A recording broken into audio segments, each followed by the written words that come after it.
자, 지금까지 몇 주 동안 우리는 아브라함의 그 이야기를 통해 그가 어떻게 믿는 자들의 조상이 되었는지를 추적해 볼 수 있었습니다. 자, 그런데요, 지금까지 살펴본 아브라함의 모습 속에는 우리 믿음의 조상이 될 만한 대단한 모습을 찾기가 쉽지가 않더라고요. 오히려 실수를 반복하고 하나님에 대한 믿음과 신뢰가 없는 부족한 모습을 발견하게 됩니다. 그러니 어떻게 이런 사람을 우리가 믿음의 조상이라고 부를 수 있겠습니까? 그럼 믿음의 조상 맞습니까? 자, 믿음의 조상이라고 불릴 정도가 되려면 우리와는 뭔가 남다른 부분이 있어야 되지 않을까요? 우리가 도무지 따라갈 수 없고 범접할 수 없는 어떤 근거가 있어야 믿음의 조상이라는 호칭이 어울리지 않을까 생각이 됩니다. 자, 그런 측면에서 본다면 아브라함을 믿음의 조상이라고 호칭하기가 좀 아깝고 부끄럽죠. 민망하죠. 물론 본인 스스로도 이 호칭을 민망하게 생각하실 수도 있을지 모르겠습니다. 자, 그러나 사도 바울이요, 아브라함에 대해서 모든 믿는 자들의 조상이라고 표현한 것은 아브라함이 대단한 믿음의 실력을 보여줬기 때문이 아니라는 거예요. 그럼 도대체 뭐 때문에 믿음의 조상이라고 말했던 것일까? 우리 로마서 4장 23절 말씀을 같이 한번 읽어보도록 하겠습니다. 같이 읽겠습니다. 시작. 만일 아브라함이 행위로서 의롭다 하심을 받았으면 자랑할 것이 있으려니와 하나님 앞에서는 없느니라. 성경이 무엇을 말하느냐? 아브라함이 하나님을 믿음에 그것이 그에게 의로 여겨진 바 되었느니라. 아멘.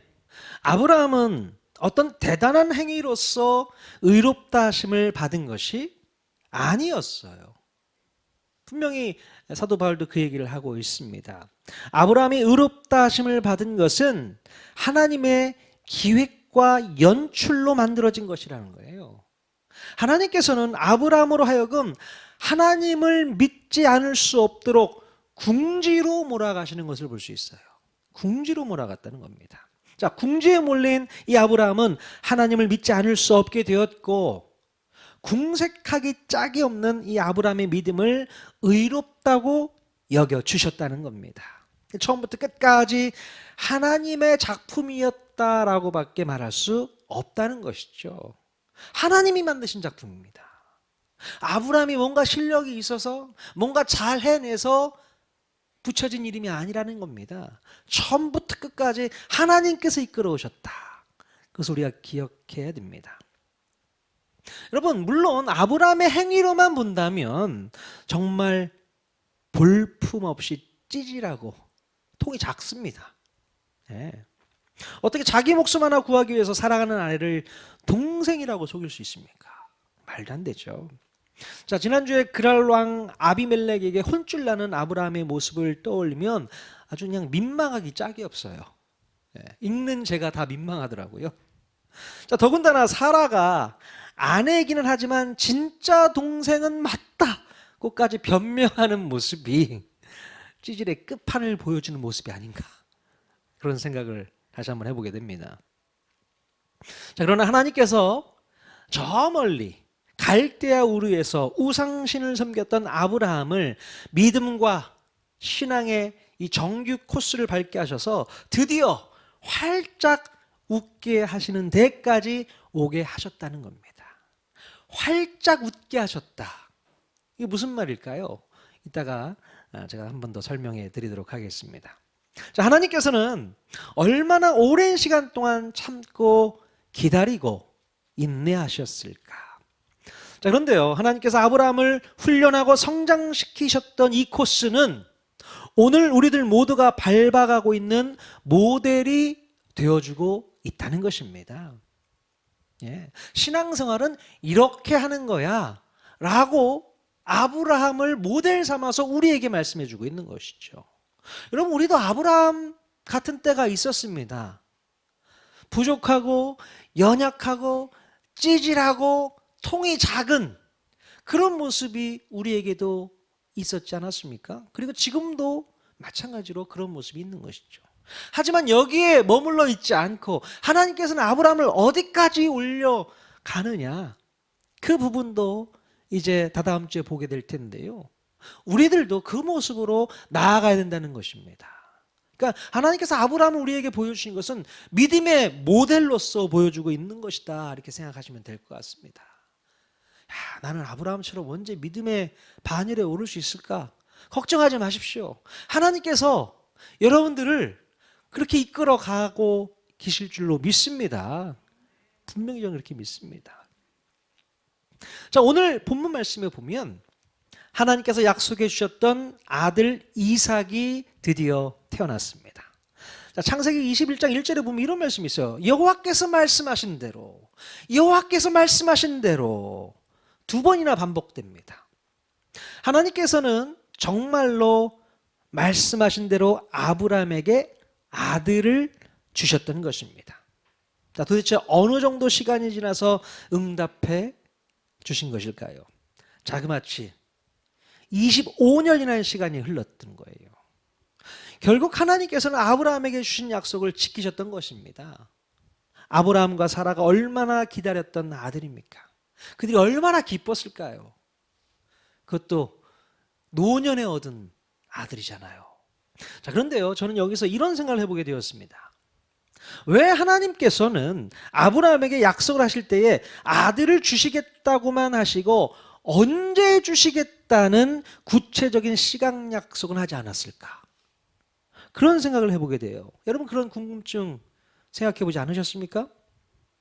아들을 주시겠다고만 약속하셨지 내가 언제 줄 거야, 너 몇 살일 때 내가 줄게, 이런 얘기를 하지 않으셨다는 겁니다. 만약에 하나님께서 아브라함에게 네가 100세의 아들을 낳을 거야 라고 정확한 시간을 말씀해 주셨다면 아브라함이 딴 생각은 하지 않고 그때까지 참고 기다리지 않았을까 싶어요. 여러분 같으면 그러지 않겠습니까? 아직 시간이 안 됐으니까 좀 더 기다려보자. 예, 그러면 이스마엘도 따로 낳지도 않을 것이고 잠자코 기다리면서 살았을 것 같습니다. 그렇지 않아요? 자, 그런데 우리 하나님께서는 아브라함이 99세가 될 때까지 정확한 시간을 알려주지 않으셨다는 거예요. 자, 왜 하나님께서는 구체적인 시간을 말씀하지 않으셨던 것일까? 자, 바로 이런 부분이 하나님께서 우리를 훈련하시는 방법이라는 겁니다. 네. 정확한 시간을 말씀하지 않으면서 믿음을 가지고 인내하며 기다리도록 하시는 겁니다. 믿음을 가지고 기다려라는 거죠. 자, 그런데 만약에 정확한 시간을 말씀해 주신다면 하나님께서 언제 어느 때 이삭을 낳게 될 거야 라고 정확한 시간을 말씀해 주신다면 어떤 일이 벌어질까요? 어떻게 될까요? 한번 상상해 보십시오. 아마도 우리가 하나님을 신뢰하며 찾고 기다리고 인내하기보다는 오히려 하나님을 향해 갈망하는 마음도 없이 그저 시간만 때우면서 그 시간이 오기만을 재고 있었을 것 같다는 생각이 듭니다. 빨리 왜 이렇게 안 와, 그 시간이. 그것만 오기만을 기다렸다는 거예요. 즉 내가 원하는 것만 얻으면 된다는 마음으로 그냥 기다리고만 있었을 것이라는 얘기입니다. 여러분, 이런 기다림과 이런 인내에 무슨 의미가 있겠습니까? 아무런 의미가 없어요. 하나님을 알아가고 하나님과의 관계가 깊어지는 효과는 절대로 기대할 수 없게 되는 것입니다. 그러니까 하나님께서 정확한 시간을 안 알려주신 거예요. 시간 알려주면 네가 나를 더 깊이 알아가려고 생각도 하지 않는다는 거죠. 단순히 그 시간만을 기다리면서 내가 원하는 것을 얻고자만 생각을 한다는 겁니다. 그래서 하나님께서 그것까지는 알려줄 수 없겠다, 그렇게 생각을 하셨던 것 같습니다. 여러분, 예수님께서 이 땅에 다시 오신다는 말씀 여러분 믿으십니까? 아멘. 분명히 우리 예수님께서는 이 땅에 재림하여 오시게 될 줄로 믿습니다. 자, 그런데 언제 오실지에 대해서는 절대로 말씀해 주시지 않으셨다는 겁니다. 자, 왜 그랬을까요? 왜 그럴까요? 자, 우리 생각 같으면 분명히 오실 날을 알려주신다면 우리에게 더 큰 믿음이 생겨나서 좋을 것이라고 생각할 수 있어요. 그렇잖아요. 예수님이 언제 오신다고 더 믿음이 성장하고 성숙해질 거라는 생각을 해보게 됩니다. 그러나 여러분, 만약에 예수님께서 오실 날을 정해놓고 알려주신다면 어떤 일이 벌어질까요? 어떤 일이 벌어질까요? 만약 그런다면 사람들은 재림의 날에 알람을 맞춰놓고 마음껏 죄 짓고 살다가 오시기 얼마 전에 갑자기 회개 모드로 바꿔서 예수님의 재림을 준비하려고 하지 않을까 싶습니다. 뭐하러 지금부터 힘들게 신앙생활을 해? 세상에서 즐길 것 다 즐기고 놀 것 다 놀고 그러다가 예수님이 오실 때쯤 되면 회개 모드로 바꿔서 하나님 잘못했습니다. 죄송합니다. 용서해 주세요. 그리고 예수님의 재림을 기다리면 되지. 저 같으면 그렇게 해볼 거예요. 또는 이런 사람들이 있을 겁니다. 모든 것을 다 내려놓고 아무 일도 하지 않는 채 기도만 하고 앉아있는 무늬만 거룩한 무리들이 생겨날지 모르겠습니다. 아무것도 할 필요가 없는 거잖아요. 예수님이 재림하에 오신다는데 내가 뭔 일을 해? 그냥 교회만 와서 앉아가지고 거룩한 척하면서 기도만 하고 있으면 되지 않을까? 이런 생각을 할 수 있단 말이죠. 여러분 잘 생각해 보세요. 이런 사람들 마음 가운데 하나님을 향한 진정한 갈망이 생겨날 수 있을까요? 하나님과 더 깊은 교제를 하고 싶고 하나님의 뜻에 순종하며 살고 싶고 하나님의 성품을 더 닮아가고 싶고 하나님의 마음을 더 알아가는 일에 그들이 열심을 품겠습니까? 굳이 뭐하러 그렇게 살아? 자, 그렇지 않겠습니까? 저는 절대로 그럴 리가 없다고 생각합니다. 그들은 하나님의 계획과 섭리와 하나님의 꿈에 대해서는 관심도 두지 않을 거예요. 믿음이 성장하기는커녕 오로지 재림의 날만 손꼽아 기다리면서 불신 영혼들을 불쌍히 여기기보다는 자기가 의로운 척하면서 시간만 때우고 앉아있을 것이 분명합니다. 그렇죠? 자, 그들의 마음 가운데는 절대로 예수님에 대한 궁금한 마음은 생기지 않을 겁니다. 알고 싶지도 않고 듣고 싶지도 않고 배우고 싶지도 않을 거예요. 바로 이런 맹점이 있기 때문에 예나 지금이나 우리 하나님께서는 정확한 시간까지는 알려주지 않으시고 알 필요도 없다라고 말씀하시는 겁니다. 그럼 이해되시죠? 시간을 좀 알려주시면 잘 준비할 텐데. 아니요. 거기에 맹점이 있다는 겁니다. 정확한 시간을 알려주면 네 믿음이 더 연약해져. 더 굳건해질 수 없어. 더 단단해질 수 없어. 그 얘기를 하고 계신 겁니다. 자, 그러니 언제냐고 물을 필요도 없는 것이죠. 언제가 중요치 않고요. 어떻게 사는가가 더 중요한 거 아니겠습니까? 그죠? 언제입니까? 굳이 물을 필요 없습니다. 네가 지금 어떻게 살 것이냐. 그게 더 중요하다는 사실을 우리 주님이 말씀해 주고 있는 것입니다.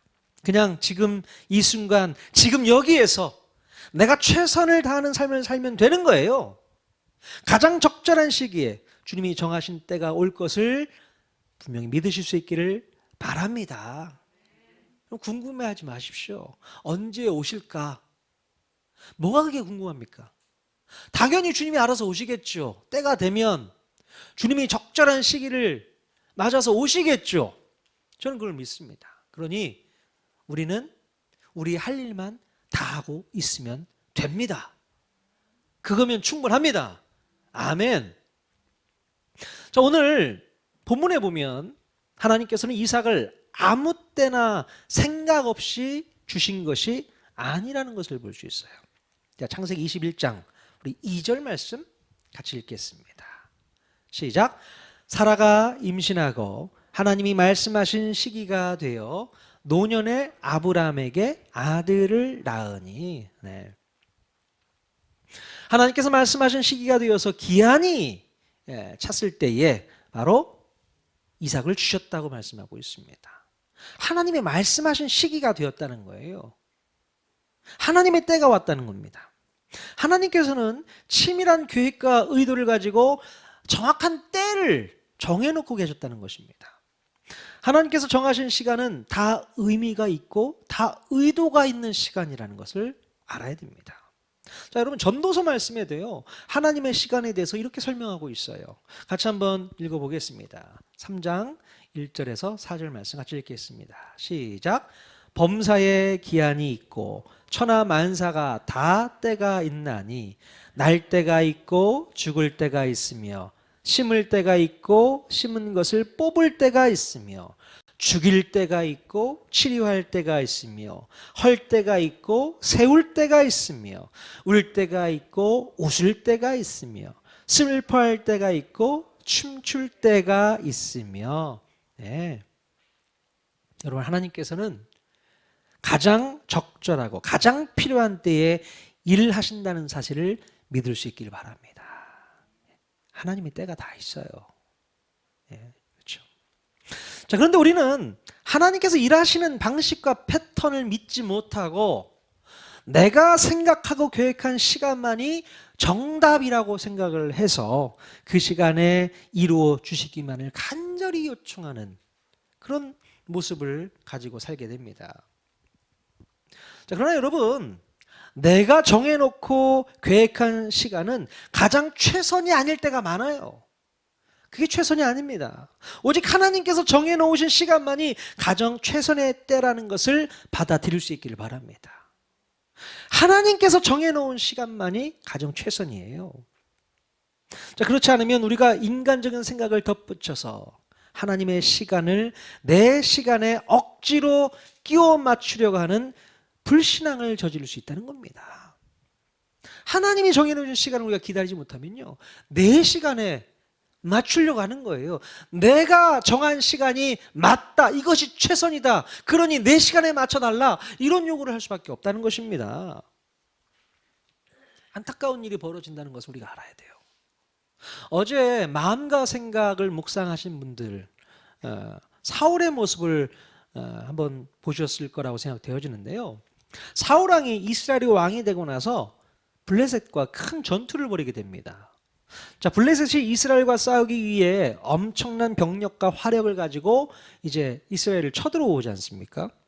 자, 이 모습을 본 이스라엘 백성들은 두려움에 사로잡혀서 대열을 이탈하고야 말았던 것이죠.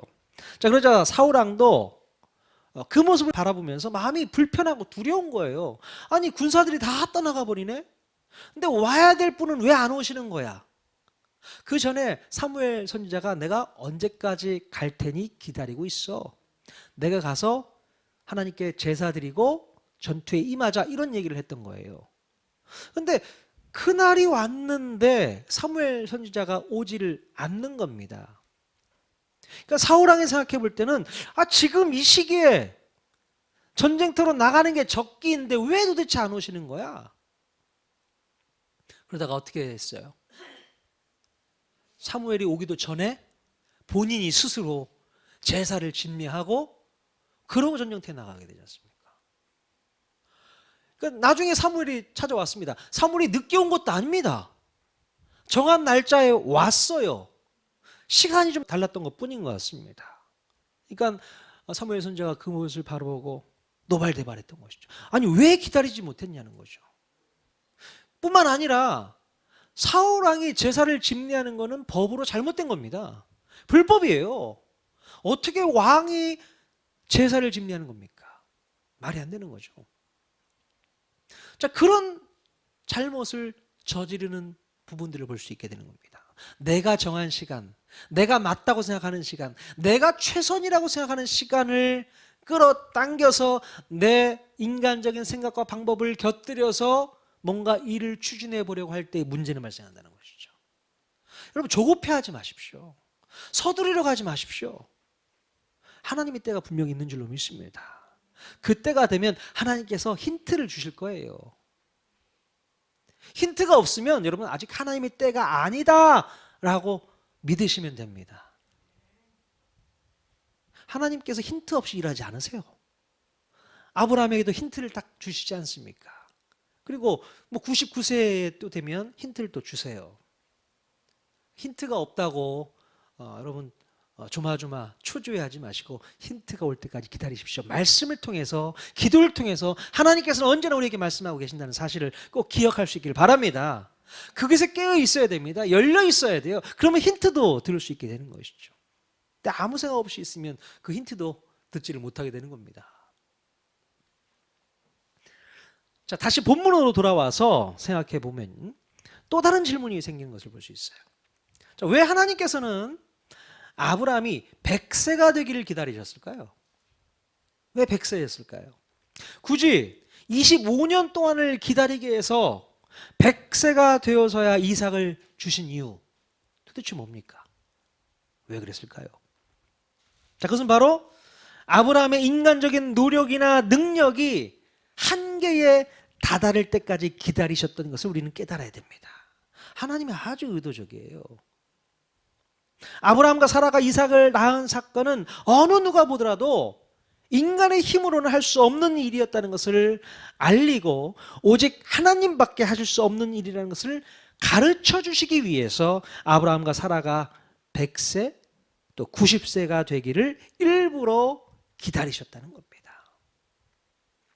아마도 이 창세기를 쓰고 있는 모세는요, 이 대목에서 400여 년 동안 노예 생활을 하다가 극적으로 출애굽한 이스라엘 백성들이 무엇을 깨닫기를 원했을까요? 자, 이스라엘 민족이 아브라함과 사라를 통해 잉태될 때부터 전적으로 하나님께서 베푸신 기적의 결과라는 사실을 깨닫고 자기네들이 이스라엘 민족이라는 자부심을 가지고 살기를 바랬다는 겁니다. 모세가 그런 생각을 했을 것 같아요. 아하, 우리 민족이 이렇게 생겨난 민족이구나. 바로 하나님께서 만들어주신 그건 기적의 민족이구나. 이 생각을 하기를 바랬던 것입니다. 아브라함과 사라가 100세, 90세에 얻은 기적의 아들, 그 이삭이 야곱을 낳고 야곱이 이스라엘 민족을 만들어내지 않습니까? 그러니 우연히 된 것도 아니고 쉽게 된 것도 아니고 기적의 역사가 있었던 민족이라는 거예요. 그러니까 모세가 너희들은 기적의 민족이야. 어렵게 태어난 민족이야. 하나님께서 역사하셔서 만들어진 민족이야. 그것을 깨닫고 자부심을 가지라고, 정체성을 회복하라고 깨닫기를 원했다는 것입니다. 바로 우리가 애굽을 탈출할 수 있었던 것도 하나님께서 기적을 베푸셔서 가능했던 거구나. 그걸 깨달으라는 거죠. 네. 그리고 모세는요, 이스라엘 백성들이 또 한 가지 사실을 깨닫기를 원했습니다. 바로 하나님의 역사는 인간의 노력이나 능력이 한계에 다다랐을 때에 임하게 된다는 사실, 이거를 깨닫기를 원했다는 것이죠. 그래서 이스라엘 백성들이 아무것도 할 수 없는 그 홍해 앞에도 서게 하셨고 또 아무것도 할 수 없는 광야의 길을 걷게도 하셨던 것입니다. 바로 인간의 한계 상황 속에서 하나님의 역사만을 기다리도록 훈련시키셨다는 것이죠. 예. 여러분, 하나님의 이 훈련 방법은 이렇게도 이해할 수가 있습니다. 자, 우리 스스로가 아무것도 할 수 없다라고 생각하고 오직 하나님의 도움만을 구한다면 그때 바로 하나님께서 역사하신다는 사실이에요. 그 사실을 기억하셨으면 좋겠습니다. 나는 아무것도 할 수 없어. 나는 아무것도 할 수 없는 무능력한 존재야. 그러니 하나님께 의지하고 맡겨드려야 돼. 이 생각을 하는 순간 하나님께서 역사하신다는 사실입니다.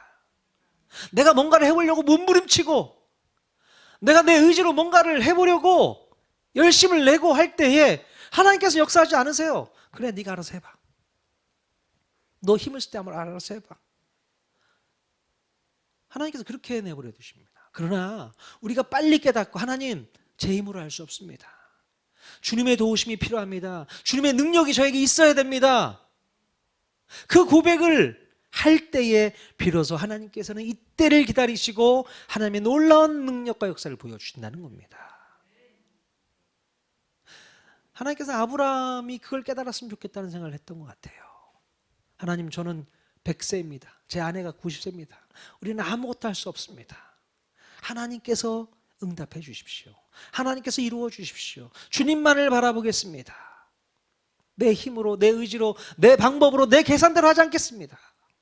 빨리 그것을 깨닫고 돌아왔어야 되는데 막 몸부림치면서 이스마엘 낳고 그런 거 하지 않습니까?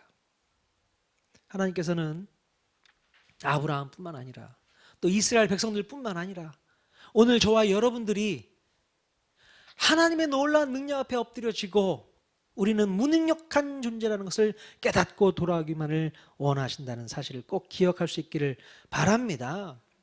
그래서 우리는 늘 하나님께서 우리의 한계를 경험케 하신다는 사실이에요. 네 한계가 여기까지야. 너 할 수 없어.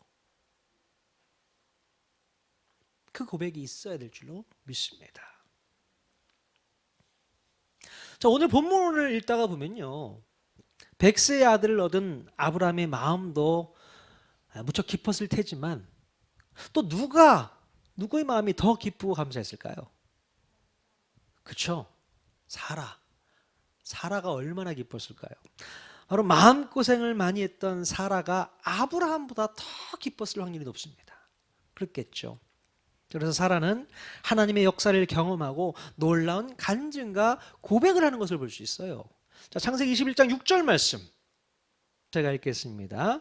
사라가 이르되 하나님이 나를 웃게 하시니 듣는 자가 다 나와 함께 웃으리로다. 아멘. 예. 사라가 89세가 되었을 때에 하나님께서는 사라가 90세의 아들을 낳을 것이라고 예고해 주셨어요. 그때 사라의 반응이 어땠습니까? 몰래 뒤에서 숨어서 속으로 웃었습니다. 아마도 그때의 웃음은 어이가 없어서 웃는 웃음이거나 비웃음이었을 확률이 높죠. 어이가 없네? 내가 몇 살인데 지금? 하나님의 이 말씀을 비웃습니다. 자, 그런데 6절에서 보면 사라는 진정한 기쁨의 웃음을 웃고 있습니다. 하나님께서 자신의 고통과 아픔을 보시고 드디어 응답해 주셨기 때문에 웃을 수 있었던 것입니다. 자, 그런데 또 누가 사라와 함께 웃을 것이라고 얘기를 했습니까? 누가요? 바로 듣는 자가 사라와 함께 웃을 것이라고 했습니다. 듣는 자. 자, 여기서 듣는 자는 누구를 말하는 것일까요? 듣는 자.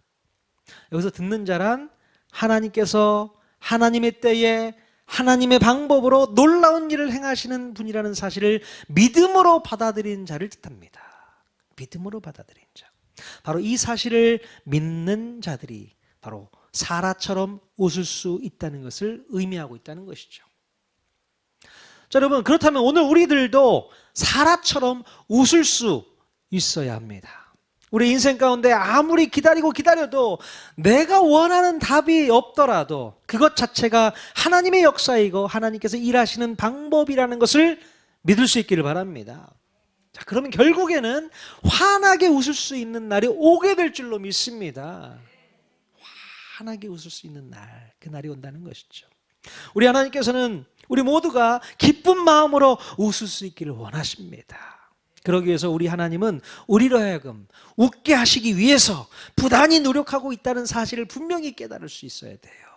우리 하나님이 노력하고 계신다는 사실입니다. 난 네가 웃는 게 좋아. 네가 행복했으면 좋겠어.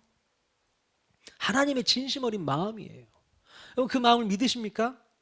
느껴지십니까? 부모가 가장 행복할 때가 언제입니까? 자식이 행복할 때, 자식이 환히 웃을 때, 그때 행복하잖아요. 하나님의 마음도 마찬가지라는 얘기입니다. 하나님의 백성들이 환하게 웃을 때, 기쁨이 넘칠 때, 그때 우리 하나님도 행복하시다는 사실인 것이죠. 여러분, 진정한 웃음을 소유하기를 원하십니까? 아멘?